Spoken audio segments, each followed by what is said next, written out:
ሉሲዎቹ ከታንዛኒያ ጋር ይጫወታሉ። እግር ኳስ ሳይንስ ነው። ዘራፍ የሚያዋጣ ነገር አይደለም። ቢያንስ በዚህ ጨዋታ ብንማርበት መልካም ነው የሚል ነገር ነው ያለኝ። ዛሬ እንዴት ነው የምንጫወተው? አሰልጣኙ የሚወስደው ስትራቴጂ ታክቲክ፣ የሚተገብረው ታክቲክ ምንድን ነው? እነሱስ ምን ይተገብራሉ የሚለውን ነገር ላይ ሀሳብ ለመስጠት ነው። ፖዚሽናል ፕሌይ አያዋጣንም። በኳስ ይበልጡናል፣ በአካል ብቃት ይበልጡናል። ስለዚህ ኳስ ገንብተን የተቀባበለን መጫወት ብዙ አያዋጣንም። ነገር ግን ፖዚሽናል ምንድነው ፕሬሲንግ አድርጎ መጫወት፣ ተጭኖ መጫወት ግድ ነው። 2-0 እንመራለን። ከማሸነፍ ውጪ አማራጭ የለንም።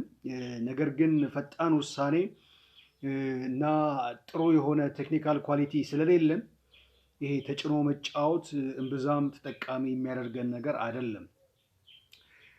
ስለዚህ ከአሰልጣኙ የምጠብቀው እኔ 4-3-3 ፎርሜሽን እጠብቃለሁ። በኳስ የተሻሉ ልጆች እንዲያስገባ እጠብቃለሁ። ስናጠቃ 5 አጥቂዎች፣ 3 ሚድፊልደር፣ 2 ከኋላ እንዲሆኑ ይህን ማድረግ ከቻልክ እንዳሰልጣኝ ጥሩ ነው። ስንከላከል ደግሞ 4-5-1 ብንሆን ይሄ ፖዚሽናቸው ልጆቹ ያላቸውን ቦታ እንዲጠብቁ አድርጎ ማጫወት ከአሰልጣኙ የሚጠበቅ ነገር ነው። ነገር ግን እንደ ተጫዋች እንበለጣለን፣ በአካል ብቃት እንበለጣለን፣ በቴክኒክ እንበለጣለን። ስለዚህም ብዛም ተጠቃሚ አንሆንም። ሰርድ ማን ራን የሚባል ነገር አናቅም። ስለዚህ እንደ አጥቂ ጎል ስኮር ማድረግ እንቸገራለን። እንደ ተከላካይም ሰርድ ማን ራን የምትለዋን ኮንሴፕት በሀገር ደረጃ ማናውቃትም። በቀደም ቡርኪና ፋሶ ወንዶቹ 1-0 ሲያሸንፍ 1 ሲያገቡብን 3-1 ስንሸነፍ የመጀመሪያውን ጎል ያገቡብን በዛ ምክንያት ነው።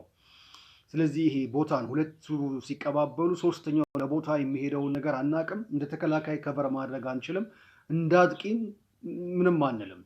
ይሄ የኢንዲቪጁዋል የተጫዋቾቻችን የታክቲካል ዲሲፕሊን አለማወቅ፣ በእውቀት አለማደግ ዋጋ ያስከፍለናል። ስካኒንግ በጣም ደካማ ነን።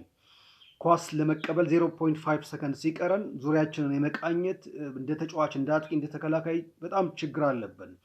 ስዊቺንግ ፕሌይ የሚባለው ረጅም ኳስ የለንበትም በአጠቃላይ። ስለዚህ እንደ ተጫዋች ትልቅ ክፍተት ስላለብን ዛሬ የማሸነፍ እድላችን በጣም ጠባብ ነው። ልንጠቀም የምንችለው እነሱ ምናልባት ሎው ባክ የሚጫወቱ ከሆነ ነው።